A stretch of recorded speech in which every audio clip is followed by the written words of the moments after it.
क्या आप जानते हैं कि ज्येष्ठ मास महात्म्य के अध्याय 20 में बताया गया है, यह रहस्य आपके जीवन की बाधाओं को दूर कर सकता है। आइए जानते हैं इस दिव्य कथा का अद्भुत महत्व। जय श्री हरि विष्णु। आप सभी श्रद्धालु भक्तों का स्वागत है आपके अपने आध्यात्मिक चैनल जीवन अमृत में। आज हम लेकर आए हैं ज्येष्ठ मास महात्म्य कथा अध्याय, जिसमें भगवान की दिव्य महिमा, धर्म, भक्ति और पुण्य के अद्भुत रहस्यों का वर्णन किया गया है। कहा जाता है कि ज्येष्ठ मास में श्रद्धा भाव से इस पावन कथा का श्रवण करने से जीवन के सभी कष्ट दूर हो जाते हैं, सुख समृद्धि की प्राप्ति होती है और भगवान श्री हरि की विशेष कृपा प्राप्त होती है। तो आइए पूर्ण श्रद्धा और भक्ति के साथ सुनते हैं ज्येष्ठ मास महात्म्य कथा के अध्याय। वीडियो शुरू करने से पहले कमेंट में ओम नमो भगवते वासुदेवाय अवश्य लिखें और चैनल जीवन अमृत को सब्सक्राइब करके हमारे आध्यात्मिक परिवार का हिस्सा बने। आप सभी श्रोतागणों पर श्री हरि की कृपा बनी रहे। ज्येष्ठ मास के महात्म्य कथा के अध्याय 20 में आपने जाना वट सावित्री व्रत वर्णन के बारे में, और 21वें अध्याय में आप रसपान करेंगे सावित्री सत्यवान व्याख्यान का वर्णन। स्कंद जी ऋषियों से कहने लगे कि हे ऋषियों, श्री वेद व्यास जी राजा युधिष्ठिर से बोले कि हे राजन, अब हम श्रेष्ठ स्त्रियों का महाभाग्य वर्णन करते हैं। राजकन्या सावित्री ने जिस तरह समस्त वस्तुओं को प्राप्त किया उसको आप श्रवण करें। मद्र देश में परम धार्मिक राजा था। वह ब्राह्मण एवं शरणागत का रक्षक था। सत्य प्रतिज्ञ, जितेंद्रिय यज्ञ करने वाला, दानपति, शूरवीर और पूर्ववासी तथा देशवासी जनों का प्रिय था। समस्त प्राणियों के हित में रत पृथ्वीश्वर अश्वपति नाम से विख्यात था। राजा अश्वपति क्षमाशील, सत्य वक्ता, जितेंद्रिय और संतानहीन था। अधिक अवस्था हो जाने पर उसको संतान न हुई। अश्वपति राजा ने संतान के लिए नियम ग्रहण कर समय पर परिमित भोजन, ब्रह्मचर्य व्रत का पालन, इंद्रिय निग्रह कर 1,00,000 आहुति सावित्री मंत्र से देकर षष्ठ काल से अमित अर्थात इच्छा पूर्वक भोजन करता था। इस तरह नियम पालन करते राजा अश्वपति को 18 वर्ष व्यतीत हो गए। 18 वर्ष पूर्ण होने पर सावित्री जी प्रसन्न हुई और अग्निहोत्र से प्रकट होकर राजा को रूपवती सावित्री ने दर्शन दिए। राजा अश्वपति को वर देने के लिए वह बोली कि हे राजन, तुम्हारे ब्रह्मचर्य, शुद्धता, नियम, इंद्रिय दमन, सर्वात्म समर्पण और भक्ति से मैं अति प्रसन्न हूँ। हे मद्रराज, हे अश्वपति, तुम मुझसे इच्छित वर मांगो। तुमने धर्म के विषय में किसी प्रकार का कुछ भी प्रमाद नहीं किया। राजा अश्वपति बोले कि हे देवी, मैंने धर्म प्राप्ति की इच्छा से संतान के लिए ही सब कुछ किया है। आप मुझे कुल को पवित्र करने वाला बहुत से पुत्र देवे। हे देवी, यदि आप मुझ पर प्रसन्न हैं तो मैं आपसे ही कामना चाहता हूँ। हे देवी, मुझको ब्राह्मणों ने कहा है कि संतान होना श्रेष्ठ धर्म है। सावित्री कहने लगी कि हे महाराज, मैंने पहले ही तुम्हारे अभिप्राय को जानकर तुम्हें पुत्र के लिए ब्रह्मा जी से कहा। ब्रह्मा की कृपा से तुम्हारे यहाँ शीघ्र ही एक कन्या होगी। अब इस विषय में तुम मुझसे और कुछ नहीं कहना। मैं ब्रह्मा जी की ही आज्ञा से प्रसन्न होकर तुमसे कहती हूँ। सावित्री के वचनों को सुनकर राजा अश्वपति कहने लगे कि हे देवी, जो कुछ ब्रह्मा जी ने कहा है वह मुझे स्वीकार है। यह कहकर पुनः सावित्री देवी को पुनः प्रसन्न किया। सावित्री देवी ने कहा कि हे राजन, यह शीघ्र होगा। और ऐसा कहकर सावित्री देवी अंतर ध्यान हो गई। राजा अश्वपति पुनः अपने घर वापस आया और राजा सिंहासन पर बैठकर प्रसन्न मन से धर्म पूर्वक अपनी प्रजा का पालन करने लगे। कुछ समय बीतने पर व्रत में तत्पर राजा अश्वपति की धर्मचारिणी गर्भवती हुई और उसका गर्भ आकाश में शुक्ल पक्ष के चंद्रमा की तरह बढ़ने लगा। प्रसव काल के आने पर उस रानी के गर्भ से एक कमल लोचना कन्या उत्पन्न हुई। राजा अश्वपति ने उस कन्या का जात कर्म आदि सब संस्कार कराया। जो श्री सावित्री देवी की कृपा से उनकी एक लक्ष्य आहुति देने से उत्पन्न हुई थी। इसलिए ब्राह्मणों ने उसका नाम राजा अश्वपति की सम्मति से सावित्री रखा। वह राजकन्या शरीरधारी लक्ष्मी के समान बढ़ने लगी। समय पाकर जब वह कन्या युवती हुई तब उस सुमध्यमा सुश्रेणी को सुवर्ण प्रतिमा के समान देखकर लोगों ने यह निश्चय किया कि राजा को यह देव कन्या मिली है। उस कमल पत्र के समान नेत्र वाली कन्या के स्वतेज से जलती हुई अग्नि के समान तेजस्विनी देखकर उसके तेज से बाधित होकर किसी ने नहीं मरा। तदंतर कन्या ने उपवास कर सिर से स्नान किया और देवता के समीप जाकर विधि पूर्वक अग्नि में आहुति दी। ब्राह्मणों से प्रवचन कराया और प्रसन्न चित्त से उन महात्मा ब्राह्मणों का पूजन किया। उसके पश्चात लक्ष्मी के समान रूपवती वह राजकन्या पिता के पास गई और पिता के चरणों का अभिवादन कर शेष सब समाचार कहा। वह रोहा राजकन्या हाथ जोड़कर राजा के पास खड़ी हो गई। देव रूपिणी उस अपनी कन्या को राजा युवावस्था में देखकर जिस कन्या को कोई भी न वरता हो, ऐसी अवस्था विचार कर राजा अश्वपति अति दुखित होकर अपनी कन्या से बोला कि हे पुत्री, यह तुम्हारे दान का समय है, परंतु तुमको कोई नहीं मांगता, इसलिए तुम स्वयं अपने गुणों के समान पति की खोज करो और यदि कोई प्रसिद्ध पुरुष हो तो मुझसे कहो, फिर विचार कर हम तुम्हारा प्रदान कर देंगे। तुम जैसा पति चाहती हो वैसा वरो। ब्राह्मणों से पढ़ा जाता हुआ जैसा वह धर्म शास्त्रों में सुना हो, हे कल्याणी, मेरे वचनों को सुनकर वैसा ही तुम करो। समय पर विवाह न करने पर कन्या पिता से कहे कि मेरा विवाह कर दीजिए और पति से कुछ कहना हो तो नम्रता पूर्वक कहो, तथा पति से न रहने पर और माता से आरक्षित होने पर पुत्र से कहें। यह सब बात समझकर तुम पति की खोज करो जिससे हम देवताओं की निगाह में निंदित न हो जाए। स्कंद जी कहने लगे कि हे ऋषियों, इस प्रकार राजा अश्वपति ने अपनी कन्या और राजमंत्रियों से प्रिय वचन कहे। राजमंत्रियों को कन्या के साथ जाने की आज्ञा दी। इसके पश्चात वह तपस्वी राजा कन्या लज्जित होकर पिता के चरणों को नमस्कार कर बिना विचारे ही पिता की आज्ञा मानकर रथ पर सवार होकर वृद्ध मंत्रियों के सहित अपने घर से पति की खोज में चली। वह कन्या राज ऋषियों के तपोवन में गई और वहां पर वयोवृद्ध माननीय लोगों के चरणों में प्रणाम कर क्रम से समस्त तीर्थों में गई और वन के समस्त तीर्थों में जाकर ऋषियों का आशीर्वाद लेने लगी और जो ब्राह्मणों का श्रेष्ठ तपोवन तथा उसको त्याग कर अनेक देशों में गई।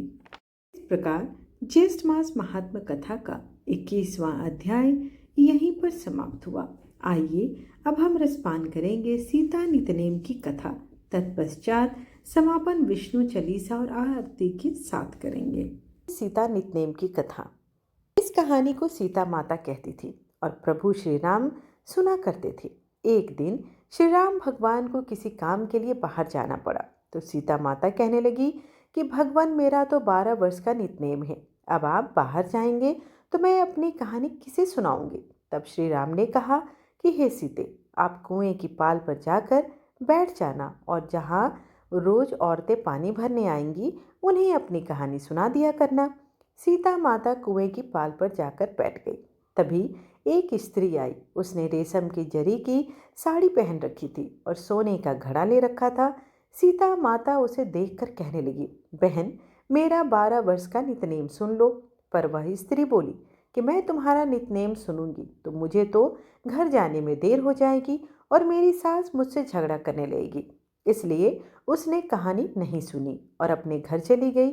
लेकिन उसके घर जाते ही उसकी रेशम की साड़ी फट गई, सोने का घड़ा मिट्टी में बदल गया। सासू ने देखा तो पूछा, अरे बहू, यह किसका दोष लेकर आई हो? बहू बोली, माँ जी, कुएं पर एक औरत बैठी थी। उसने अपनी कहानी सुनने के लिए मुझसे कहा, लेकिन मैंने नहीं सुनी।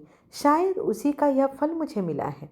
बहू की बात सुनकर अगले दिन वह साड़ी और वही घड़ा लेकर सास कुएं की पाल पर गई। सास को वहीं पर सीता माता बैठी मिली तो माता सीता ने कहा, बहन, मेरी कहानी सुन लीजिए। सासू बोली, एक बार छोड़, मैं तो 4 बार तेरी कहानी सुन लूंगी। तब सीता माता बोली, राम आए लक्ष्मण आए देश के पुजारी आए, नित नेम का नेम लाए।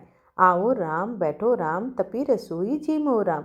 माखन मिश्री खाओ राम, दूध बतासा पियो राम। सूत के पलका मोठो राम, शाल दुसाला पोठो राम। साल दुसाला पोट ओढ़ो राम, जब बोलूं राम ही राम। सवारे सबके काम, खाली घर भंडार भरेंगे, सबका बेड़ा पार करेंगे। श्री राम जय जय राम। सासू बोली, कहानी तो बहुत अच्छी लगी। फिर कहानी सुनकर सासू घर चली गई और उसकी साड़ी फिर से रेशम की जरी की हो गई और मिट्टी का घड़ा पुनः सोने में बदल गया। बहू ने देखा तो कहने लगी, सासू माँ आपने यह सब कैसे किया? सासू बोली, बहू तू दोष लगाकर आई थी और मैं अब दोष उतार कर आ रही हूँ। बहू ने पूछा कि माँ जी वह कुएं वाली स्त्री कौन है? सासू माँ ने बताया कि वह साक्षात सीता माता है। वह पुराने से नया कर देती हैं, खाली घर में भंडार भर देती हैं। वह लक्ष्मी जी का वास घर में कर देती हैं और मनुष्य की जो भी इच्छा हो उसे पूर्ण कर देती हैं। बहू बोली, माँ जी फिर तो ऐसी कहानी मुझे भी सुना दो। सास बोली, ठीक है तभी फिर से सुनो। फिर सास ने कहानी शुरू किया। राम आए लक्ष्मण आए देश के पुजारी आए, नित नेम का नेम लाए। आओ राम बैठो राम, तपी रसोई जीमो राम। माखन मिश्री खाओ राम, दूध बताशा पियो राम। सूत के पलका मोठो राम, साल दुशाला ओढ़ो राम। साल दुसाला ओढ़ो राम, जब बोलूं मैं राम ही राम। राम सवारे सबके काम, खाली घर भंडार भरेंगे, सबका बेड़ा पार करेंगे। बोलो श्री राम जय जय राम। कहानी सुनकर बहू बोली, माँ जी कहानी तो बहुत अच्छी है।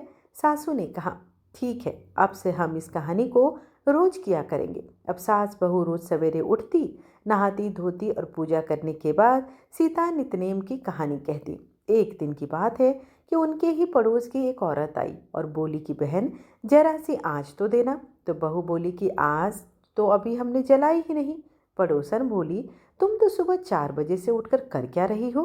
तो उन्होंने कहा, हम तो सुबह सुबह उठकर पूजा करते हैं, फिर सीता माता की नितनेम की कहानी करते हैं। पड़ोसन ने उनकी बात सुनकर कहा कि सीता माता की कहानी कहने से तुम्हें क्या मिला? तब वे दोनों बोली कि सीता माता की कहानी कहने से घर में भंडार भर जाते हैं, सारे काम पूर्ण हो जाते हैं, मन की इच्छा भी पूरी होती है। पड़ोसन ने कहा, बहन अगर ऐसा है तब तो फिर मुझे भी कहानी सुना दो। तब बहू बोली कि ठीक है तुम भी यह कहानी सुन लो। राम आए लक्ष्मण आए देश के पुजारी आए, नित नेम का नेम लाए। आओ राम बैठो राम, तपी रसोई जीमो राम। माखन मिश्री खाओ राम, दूध बतासा पियो राम। सूत के पलका मोठो राम, साल दुसाला पोठो राम। साल दुसाला ओढ़ो राम, जब बोलूं मैं राम ही राम। राम सवारे सबके काम, खाली घर भंडार भरेंगे, सबका बेड़ा पार करेंगे। श्री राम जय जय राम। पड़ोसन ने इस कहानी को सुना तो कहने लगी, बहन कहानी तो बहुत अच्छी लगी। अब वह पड़ोसन भी नितनेम सीता माता की कहानी कहने लगी। कहानी कहने से सीता माता ने पड़ोसन के भी धन से घर को भर दिया। देखते ही देखते अब तो पूरे मोहल्ले में नितनेम की कथा चल पड़ी और वह हर किसी की मनोकामना पूर्ण होने लगी। सीता माता जैसे आपने उस सभी के भंडार भरे वैसे ही हमारे भी भरना। कहानी कहने वाले, सुनने वाले और हुंकार भरने वाले सबको भरना। सभी भक्तों प्रेम से बोलिए सीता मैया की जय। विष्णु सुनिए विनय सेवक की चितलाए, कीरत कुछ वर्णन करूं दीजे ज्ञान बताए। नमो विष्णु भगवान खरारे, कष्ट नसावन अखिल बिहारी। प्रबल जगत में शक्ति तुम्हारी, त्रिभुवन फैल रही उजियारी। सुंदर रूप मनोहर सूरत, सरल स्वभाव मोहनी मूरत। तन पर पीतांबर अति सोहत, वैजयंती माला मनमोहत। शंख चक्र कर गदा विराजे, दैत्य दैत्य असुर दल भाजे। सत्य धर्म मद लोभ न गाजे, काम क्रोध मद लोभ न छाजे। संत भक्त संजन मनरंजन, दनोज असुर दुष्टन दल गंजन। सुख उपजाए कष्ट सब भंजन, दोष मिटाए करत जन सज्जन। पाप काट भव सिंधु उतारन, कष्ट नाश कर भक्त उबारन। करत अनेक रूप प्रभु धारण, केवल आप भक्ति के कारण। धरनी धेनु बन तुम ही पुकारा, तब तुम रूप राम का धारा। भार उतार असुर दल मारा, रावण आदि को संहारा। आप वराह रूप बनाया, हिरण्याक्ष को मार गिराया, धर्मतस्य तन सिंधु बनाया, 14 रत्नन को निकलाया। अमिलक असुरन द्वंद्व मचाया, रूप मोहनी आप दिखाया, देवन को अमृत पान कराया, असुरन को छवि से बहलाया। कुर्म रूप धर सिंधु मझाया, मंद्राचल गिरि तुरत उठाया, शंकर का तुम फंद छुड़ाया, भस्मासुर को रूप दिखाया। वेदन को जब असुर डुबाया, कर प्रबंध उन्हें ढूंढवाया, मोहित बनकर खल ही नचाया, उस ही कर से भस्म कराया। असुर जलंधर अति बलदाई, शंकर से उन किन्ह लड़ाई, हार पार शिव सकल बनाई, किन सत से छल खल कल जाई। सुमिरन किन तुम्हें शिवरानी, बतलाई सब विपत कहानी, तब तुम बने मुनीश्वर ज्ञानी, वृंदा की सब सूरति भुलानी। देखत तीन दनुज सैतानी, वृंदा आए तुम्हें लपटानी, हो स्पर्श धर्म क्षति मानी, हना असुर उर शिव सैतानी। तुमने ध्रुव प्रहलाद उबारे, हिरण्याकुश आदि खल मारे, गणिका और अजामिल तारे, बहुत भक्त भव सिंधु उतारे। हरहु सकल संताप हमारे, कृपा करहु हरि सिरजनहारे। देखहु मैं निज दरस तुम्हारे, दिन बंधु भक्तन हितकारे। चाहता आपका सेवक दर्शन, करहु दया अपनी मधुसूदन। जानू नहीं योग्य सब पूजन, होय यज्ञ स्तुति अनुमोदन। शील दया संतोष सुलक्षण, विदित नहीं व्रत बोध विलक्षण। करहु आपका किस विधि पूजन, कुमति विलोक होत दुख भीषण। करहु प्रणाम कौन विधि सुमिरन, कौन भांति में करहु समर्पण। सुर मुनि करत सदा सेवकाई, हर्षित रहत परम गति पाई। दिन दुखीन पर सदा सहाय, निज जन जान लेव अपनाई। पाप दोष संताप नसाओ, भव बंधन से मुक्त कराओ। सूत संपत्ति दे सुख उपजाओ, निज चरणन का दास बनाओ। निगम सदा ये विनय सुनाए, पढ़े सुने जो जन सुख पावे। आइए अब भगवान की आरती करते हैं। ओम जय जगदीश हरे स्वामी, जय जगदीश हरे।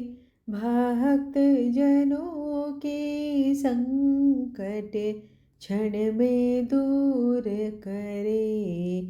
ओम जय जगदीश हरे।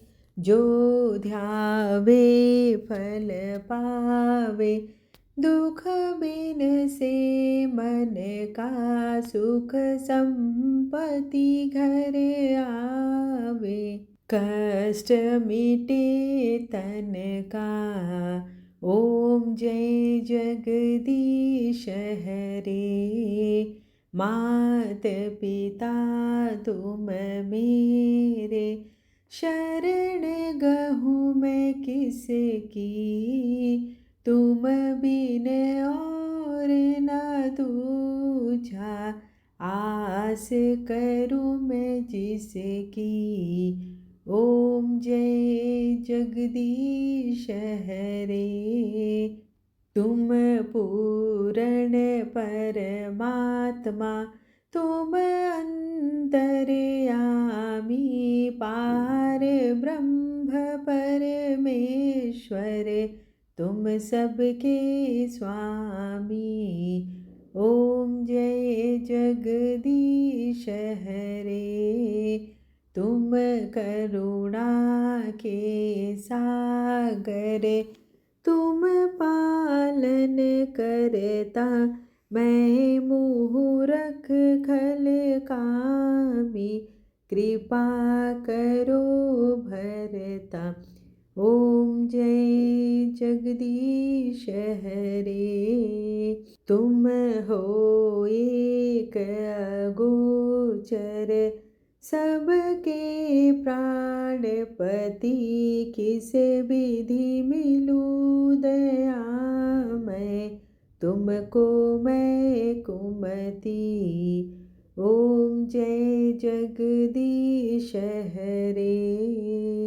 दिन बंधु दुख हरता, तुम ठाकुर मेरे, अपने हाथ उठाओ, द्वार पड़ा मैं तेरे। ओम जय जगदीश हरे। विषय विकार मिटाओ, पाप हरो देवा, श्रद्धा भक्ति बढ़ाओ, संतन की सेवा। ओम जय जगदीश हरे। तन मन धन और संपत्ति सब कुछ है तेरा, तेरा तुझको अर्पण क्या लागे मेरा। ओम जय जगदीश हरे। श्री जगदीश जी की आरती जो कोई नर गावे, कहत शिवानंद स्वामी, मन वांछित फल पावे। ओम जय जगदीश हरे। त्वमेव माता च पिता त्वमेव, त्वमेव बन्धु